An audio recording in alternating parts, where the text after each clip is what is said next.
Father God, there are moments when my inner world feels like a war zone, with explosions hitting far too close.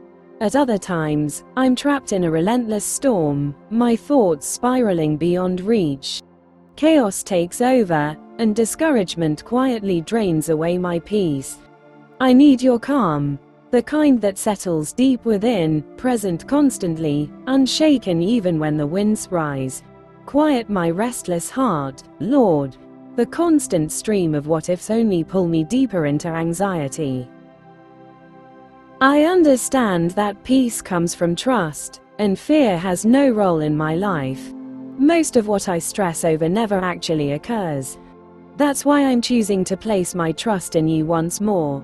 I'm letting go of control and inviting you to lead.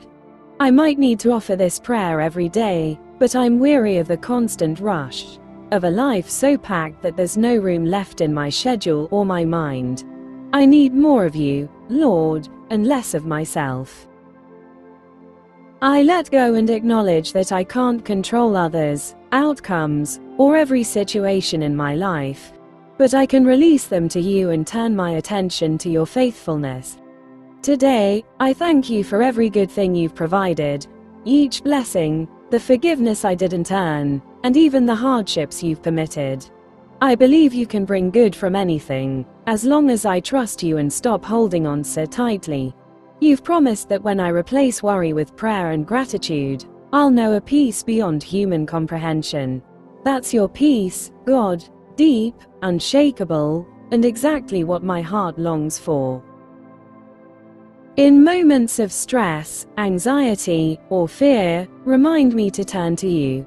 Only you have the power to quiet my worries and bring an end to my restlessness. No matter how small or serious the situation is, I trust that you won't just grant me peace. You will be my peace.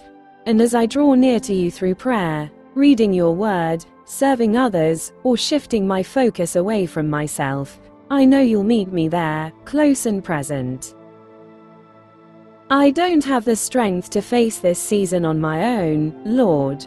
Would you speak peace into my turmoil, either by calming the storm or walking beside me through it? Could you bring into my life people who've endured similar struggles, whose wisdom might steady me? Thank you, Lord. I'm choosing to place my trust in you. In the name of the one who calms the wind and stills the waves, Amen.